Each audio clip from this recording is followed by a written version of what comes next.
What's up everybody, it's Benjamin's Bayer bringing you another LEGO video with today the second version of my Bandit Secret Hideout remake. This is essentially a remake of a remake, so here's the original set from 1996, then followed the first version, and now the second one, and the only reason it exists is because I wanted to participate in a Bricklink designer program some time ago, so I had to change a lot of parts because you're limited in the parts you can use, and ultimately ended up completely overhauling the remake.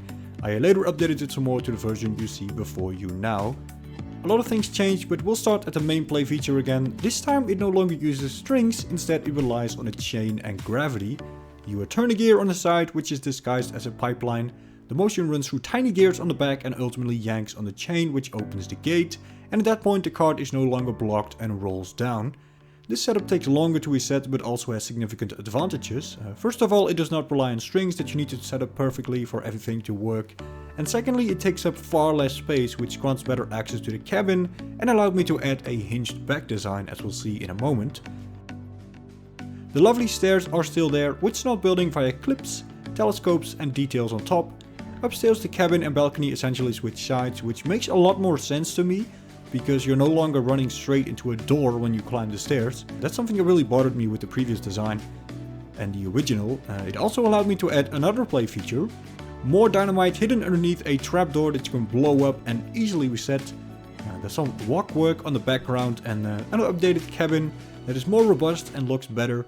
I particularly like this sign on top, where you also find a bush and a triple rifle from the original set. Before we go inside, I do want to take a quick look at the rock work down below. If you look closely, you can recognize a similar pattern to the first version, and that's because it was pretty much perfect, so there was no need to change it. A bit further down below, there's one of my favorite parts of the build, a highly detailed Gatling gun.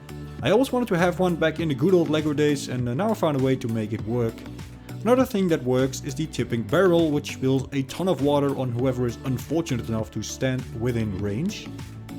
Just to be clear, this is a feature that was taken directly from the original set, although there it housed some weapons. Now let's spin the model around and look at the interior. This one features a clean cut hinged back design, which may sound a bit convoluted, but it essentially means that you can either display it nicely against the wall or open it to gain access to the interior. And here's what it looks like. There's a brick on top, you remove it and then you can swing it open. Various details on the back section, including a vine, gear, bucket and skeleton. The rocks on top house translucent crystals, mostly taken from the Power Miner set. Down below there is a large crate with dynamite and a reference to the awesome Rock Raiders video game, a pusher beam, so in case of rock monsters you definitely want to keep this crate nearby. On the left there's a treasure chest that is detachable for easy access, as well as a safe neatly incorporated into the stairs with a stash of cash. I really like the printing on that green door piece. Storage containers on top. And then we arrive at the interior of the cabin with a chair and a table that is once again detachable. That's definitely something I try to take into account, keep things accessible, make sure that they're not just decorative elements you place and then can never remove again. On top of the table we'll find a bottle, a candle, a writing tools, and hidden inside there are more playing cards and a mysterious love letter. So now that we've looked at the build, we can take a look at some of the things you can add, starting of course with the minifigures.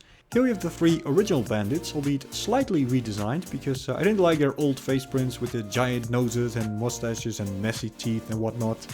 But since I still wanted to maintain a classic look, I opted for vintage heads. Shout out if you know where these originally come from. I also included the Cavalry General and the Sheriff. Neither one was included in the original set, but I think they are definitely worthy substitutes, as they are some of the coolest minifigures of the theme. I did give them a backpack to go along with the idea of them being travelers and stumbling upon the bandit secret hideout in the desert. Or they can protect this carriage. For the record, this is not my own creation, it's a nearly identical copy from the carriage of the Gold City Junction set 6765. I originally wasn't even going to include it at all, but when I saw a review of it online I thought it was a really cool play feature, where you take one of the dynamite tiles, you push it into a slot on the side and it blows the safe out of the back using a shock breaker. Really neat to have such a unique play feature on a mobile carriage.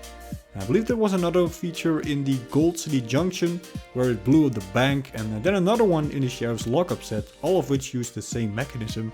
I highly recommend checking them out, and if you take a good look at the instructions that you can find online, you may even be able to add this explosive feature to one of your own builds.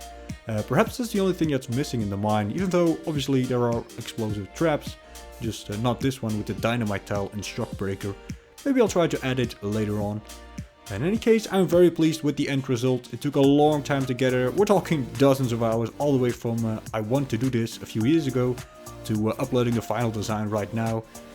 If you like it as much as I do, you can find the instructions and part list via the link in the description below. For now, this is a paid model. I released nearly all of my builds for free, but this one took quite some time to design. Do keep in mind that the carriage I just showed you is not included in the instructions nor in the part list, because it's a near identical copy from the one in the Gold City Junction set, and I do not want to take credit for it. So that's it for my second and final remake of the Bandit Secret Hideout. Overall, I think this one is by far the best, both in terms of stability, aesthetics and play features, though the other one does have a certain charm to it with that unique play feature and menacing black color scheme. Feel free to let me know which one you prefer. I want to thank you for watching and hope to see you next time when a new idea washes up on the shore of a golden beach.